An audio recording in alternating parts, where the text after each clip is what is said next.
Okay, now you all are probably going to get a black box up on your computers or phones or whatever saying that this meeting's being recorded. And to get rid of that, you just have to click OK and say that it's okay that you're being recorded. So it's noon now, so we can get started. And welcome to our Ann Arbor Tri pre-race meeting. Oh, so it is there. Thank you for putting that in the chat.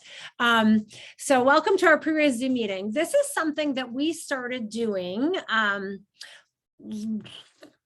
thinking if it was 2020 or 2021, I think right when we started getting back into racing, during COVID, or it's always during COVID, but like when COVID was like way bigger, when we had to worry about social distancing and things like that, we didn't want to have a pre-race meeting right on the beach with everybody all tight together. So we started doing it on Zoom ahead of the race, and people really liked it, with or without the social distancing. So it's something that we've continued this year.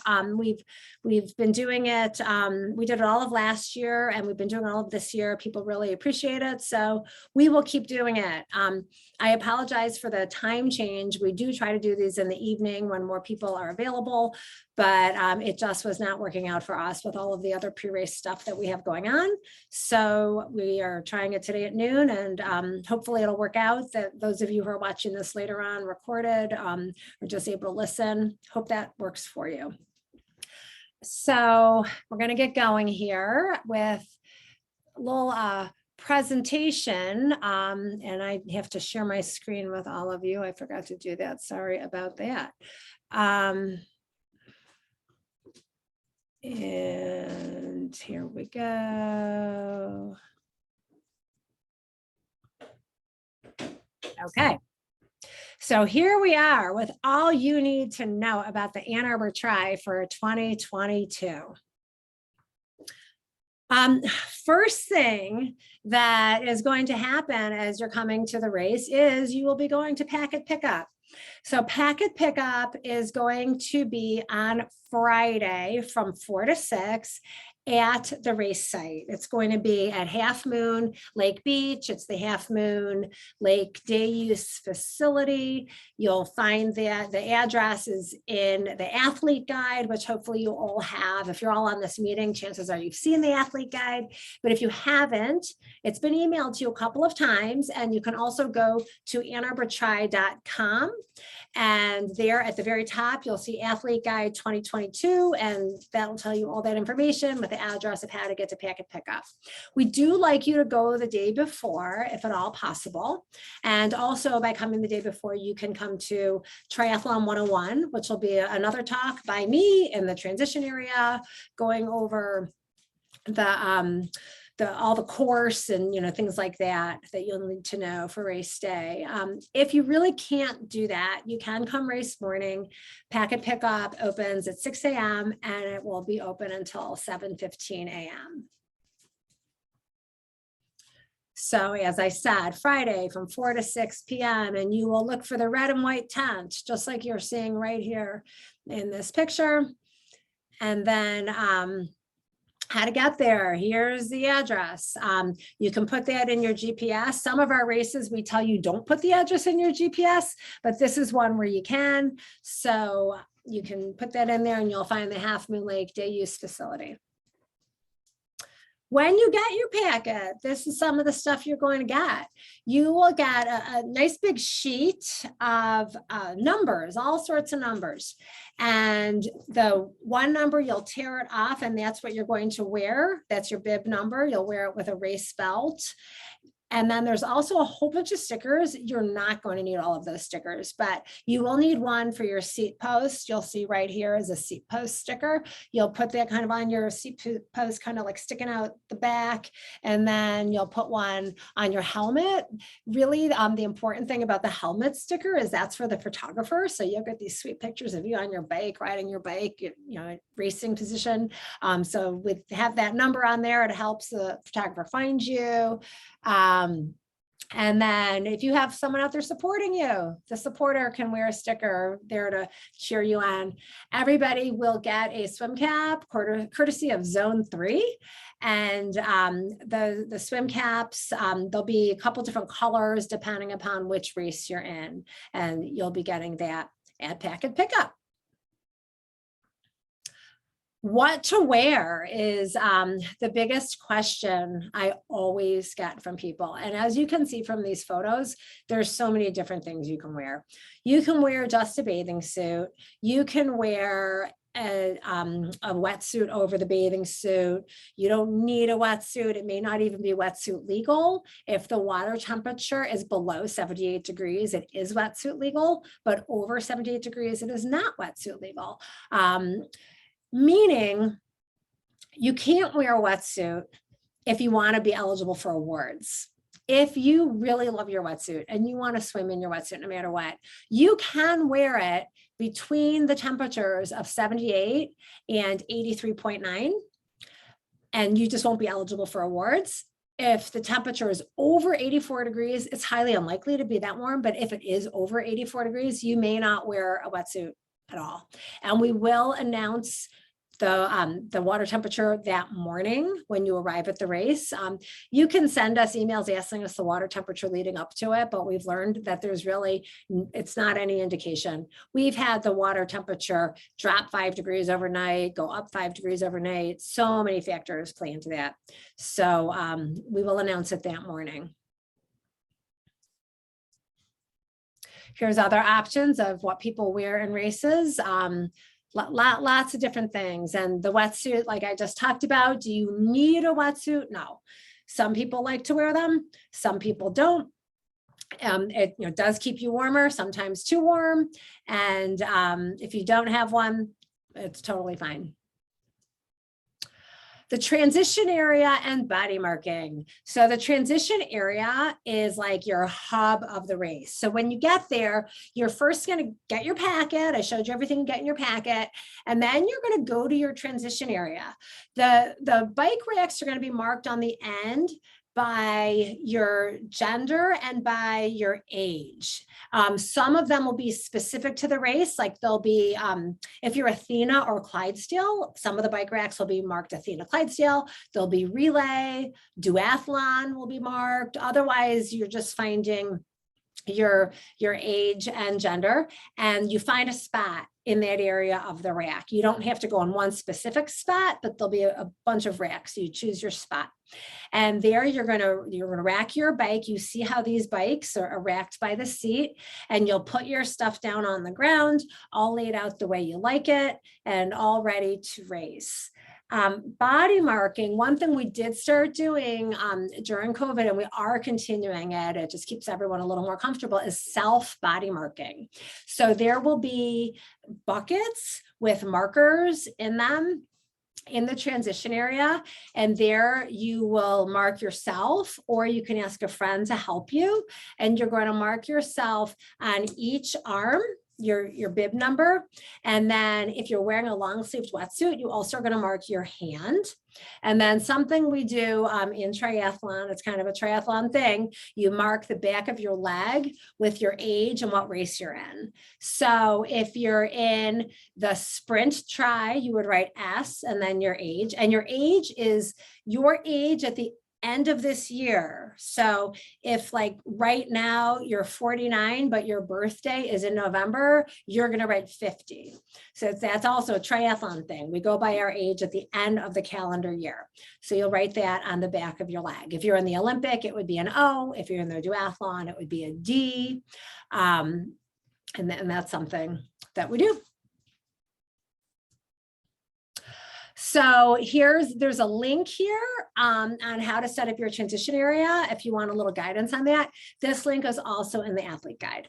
So if you go there, there'll be a tab on how to set up transition. And sometimes it's nice just to see a little video, just giving you some pointers on things to do. And, you know, what happens, I find with triathlon, you'll tell somebody you're doing your first triathlon. And even though like they've never even done one before, they give you all sorts of advice. Let me tell you what to do. You bring a bucket of water so you can wash your feet, and then bring a stool so you can sit down, and then bring this big tub of all this stuff so you have it. And if you do that, you're not going to make very many friends in the transition area in the race at all. So don't listen to all of them. Watch our video. We give some pointers there, and just bring what you need. You have a very small piece of real estate there, as you can see from this photo, and you just want to bring what you need for that space. So the swim is going to be a time trial start. That means you're going to start one at a time, 3 seconds apart. There also is what we call an elite wave. In the athlete guide, you will see the guidelines there. If you can finish your sprint race or your Olympic race in those within those times, faster than those times, you can start in the elite wave. You don't have to. Some people really prefer to have head-to-head competition. You know, they're really hoping to get first place in this race, and so they want to know where their competition is. So they like to start together, not with a time trial start. So you're welcome to do that as long as you expect to finish in the time that's listed in that athlete guide. Again, you don't have to. And then everyone else will line up on the beach. We'll call up groups. We'll say, okay, sprint women 49 and under, come line up. And then we have you line up from fast to not quite as fast towards the back. And then you'll go in 3 seconds apart, one at a time. And one thing I meant to say this at the beginning. If you have questions, you can put them in the chat, and we have some people monitoring. If they can answer those questions, they will.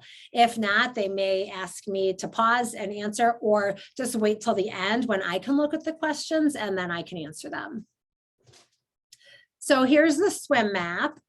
We have these big yellow tetrahedrons we use for turn. As of now, the plan for this course is going to be buoys on the right, but please know that sometimes that changes. Sometimes we go out there and we set up the swim course, and it's just not going to work as planned for various reasons that we can't control. So this is the plan, but please know that it likely, not likely, I shouldn't say likely, it may change. It's possible that it will change, but this is the plan for now. The Olympic swimmers will do this course twice. Sprint will do it one time. And then if any of you on this call are in the open water swim, we do have just a standalone open water swim, that will be 3 times around the course.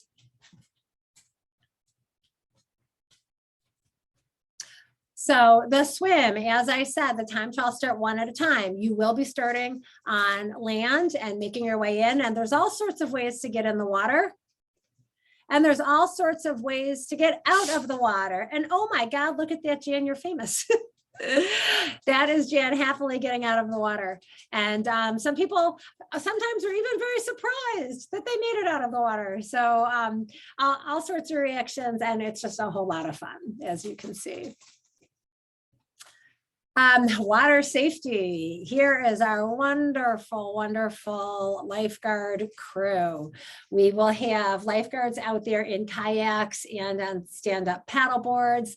They are there to help you through the swim. They keep you on course. They may say, hey, you're getting a little off course, go a little bit that way, and then they'll, with their paddle show you where to go.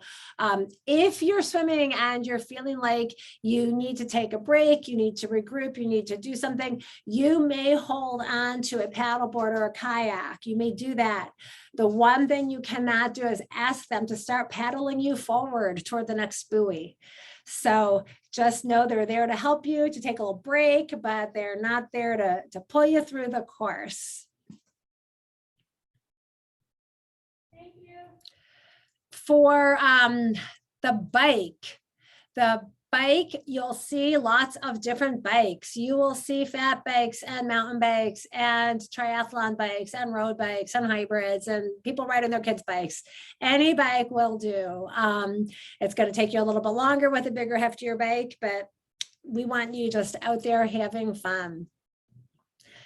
This is the bike course. It is all right turns. You'll come out of the park, you'll turn right, you'll kind of go through Unadilla, make rights all the way around until you come back to the park. If you're doing the Olympic, you will do it twice. If you're doing the sprint, you will do it once. The duathlon, depending upon if you're in the sprint duathlon or the Olympic duathlon, you will do it once or twice. Bike support will be Motor City Bicycle. We will have them there at the start of the race. If you have any emergencies before you start the race, they're there. They'll have bike pumps and tubes and can just do any last minute things that you need to help you. If you want to get a tune-up, I don't know if there's enough time now, but maybe head over to Motor City Bicycle and ask them if they can help you out before race day. The run. So we've done the swim, we've done the bike. Now we are on the run. And here's your run course, which is through the woods. It's on the Potawatomi Trail. It's an awesome 5-mile trail run. Now, something kind of interesting about this race, the 5-mile run is both for the sprint and the Olympic. Now, I know that probably seems a little odd, and I'm going to explain the reason for that. This race has been around since 1986. It started like when triathlon was invented and distances were just kind of being figured out. So this is a sprint distance. I mean, back then it was always a sprint distance. It was, and anything under an Olympic is going to be a sprint. So it had this awesome run, this 5-mile run, and the swim and the bike that, and that's what it's been for a very long time.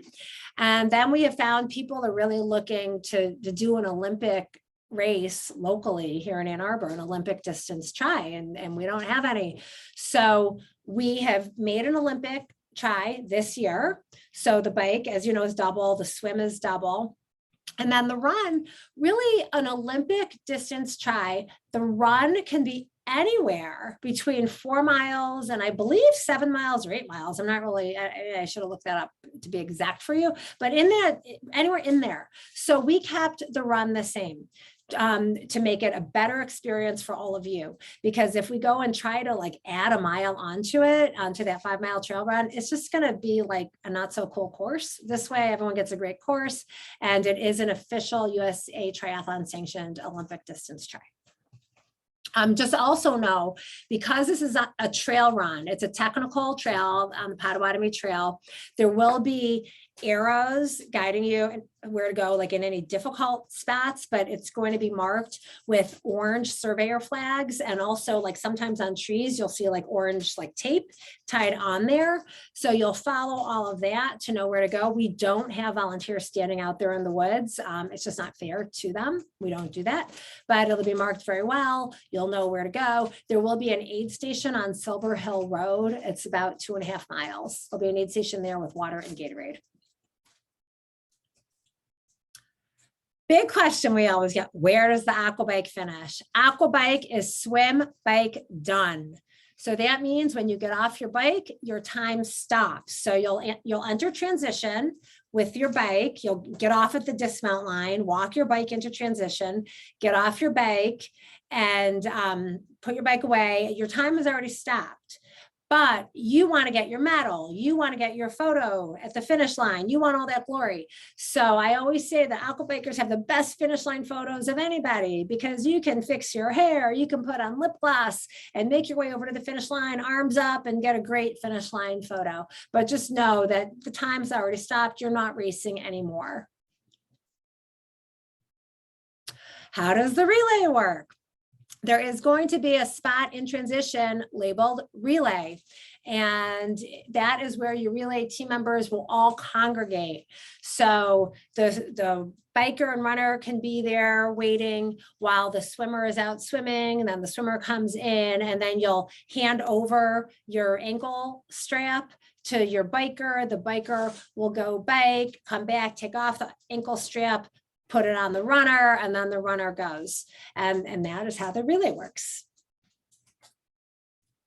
And the whole thing is all about having fun. As you can see, there are 3 of our athletes having fun in transition. After the race, we're going to have shorts beer, so you can hang out in the beer tent and talk about how much fun you just had at the Ann Arbor Tri.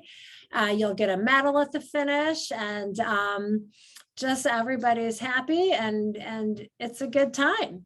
So now I'm going to stop my share, and I see some chat. I think that people, hopefully your chats have been answered, but so that I don't have to go through all of this. If anyone wants to either ask a question, or Elise or Henry, who I know are monitoring the chat, if you have any questions you want to ask out loud that I should discuss, let me know. And any of you who are on, let me see how many people we have. If it's, yeah, I think that if you want, you can just unmute yourself and ask a question if you would like. Eva, the one of the questions, I did answer it saying keep your eyes on the road. We do our best to clear it, but it's about the Hadley Road situation that was recently chipped and sealed. Will that be paved or cleaned up by this weekend? There is loose stones in some places if you want to address that. Yeah, no, chip and seal sits there for a while, and you can bike on the chip and seal, and you have to just know that you need to be careful and know your cycling ability of, you know, what you can handle on a road that is recently chip and sealed. But that's just part of cycling anywhere. It's a big part of cycling in the Ann Arbor area, and you just we'll just ride through it.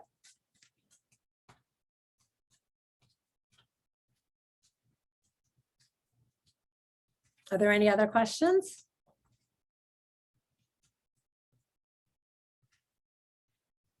I see a question here, actually a direct message to me asking what are the road conditions for the bike, which part of that was just answered about the chip and seal. The road conditions are okay. That this particular course, you know, has had its years that really were less than favorable. But a lot of those areas that were less than favorable have gotten better, and because the county does things like chip and seal. It's all paved road. I don't know if that question was asking if it's any gravel. It's a paved road tri, and just like any roads in Michigan, you will have your potholes. We do our best to mark potholes with bright paint so that you see them coming.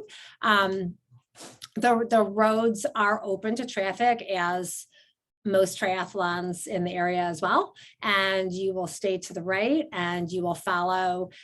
You don't have to, I mean, when there's police, you don't have to follow the traffic rules if the police are waving you through, but of course you need to know what's around you, and if you don't, you know, do anything that feels unsafe, you need to pay attention to everything happening on the road.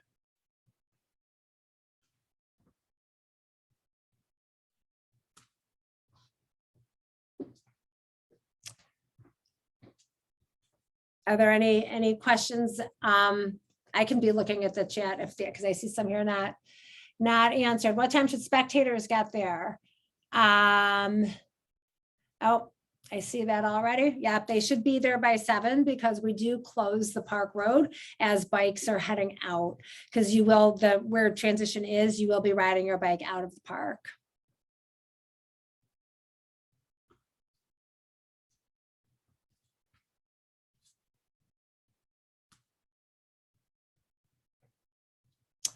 Elise, are there any questions you have not answered that I should answer? The one about the run from Lucas, will the run be the same route for everyone? I remember last year there was a bit of confusion as to where the routes split. That does not split, because when I talked about the run course, there's the Olympic and the sprint. I talked about that everybody is running the 5-mile distance. And start time is 7:30, correct? The race starts at 7:30. That's okay. Right. Race belts are not provided, Jer. Sorry if I'm mispronouncing your name. They are not provided. You will need to bring your own.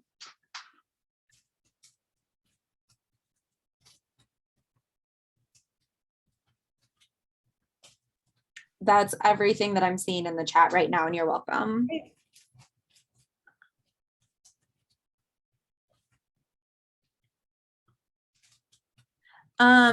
Janice, if you're talking about packet pickup times, Friday 4 to 6 p.m. and then Saturday morning, Eva, correct me if I'm wrong, packet pickup opens at 6 a.m. It's from 6 till 7:15. And Janice, if you go to the website, AnnArborTri.com, at the top, you'll see a tab that says Athlete Guide 2022. If you click on that, there's a whole bunch of information, including packet pickup. And I believe there's also a tab that says packet pickup. So you can check up there and get all of that detail with where to go and what time to be there. The duathlon will start at the beach with everybody. So everybody starts at 7:30. Everybody needs to be ready to start at 7:30 a.m. and the duathlon will start down at the beach.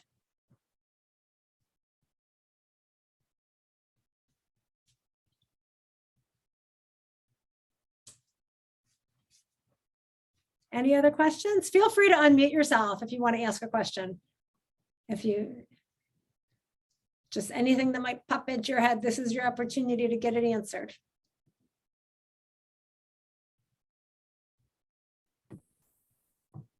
Is this recorded so other people can hear it later?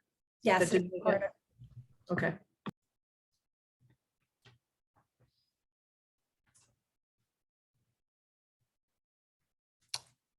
Oh, are you running half?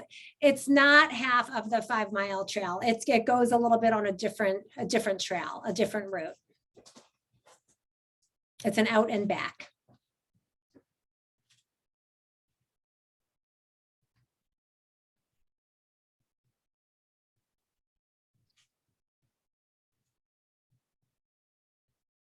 I have a question relative to the bike. I have a fear of the first 3 hills because after the first 3 hills, I had a heart attack, and this is my first time coming back. The pavement, is there loose gravel in the first 3 hills? I would have to go look at the map and figure out like exactly, you know, that's off the top of my head. There isn't any loose gravel that is always there. You know, it's possible there's something going on that day. You know, we can't promise anything because it's a public road and we Right. only have so much control over it. As far as I know, on the first 3 hills, there's not. It's, you know, it's Hankard Road and goes on to North Territorial. Right. There shouldn't be on the, we sweep the corners. We definitely sweep the corners, you know, all the corner bike volunteers will have brooms. So that we do.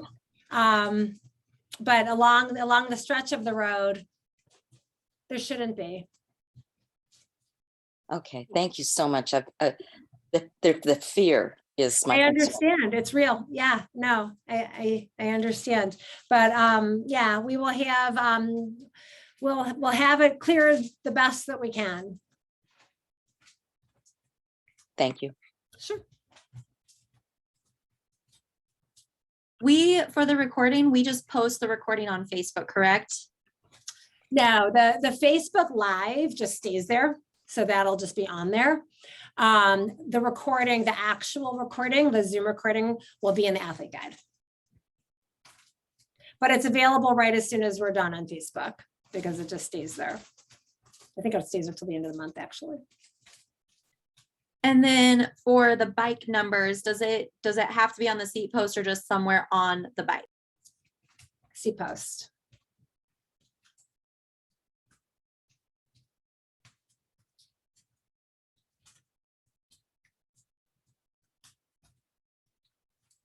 Anything else?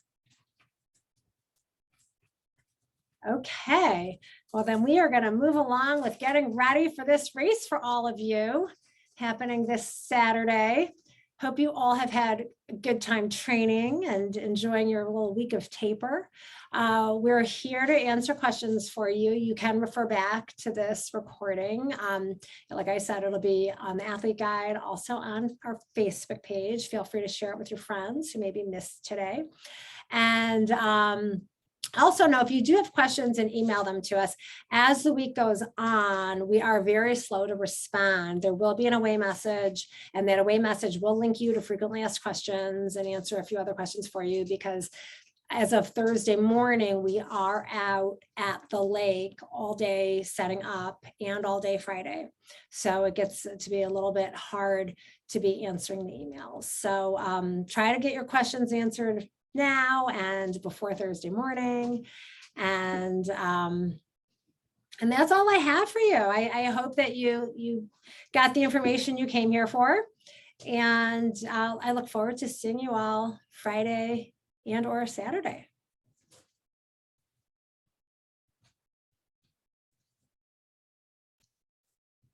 I can do that. Yeah. All right. Thanks, everyone. Have a good week, and we will see you soon.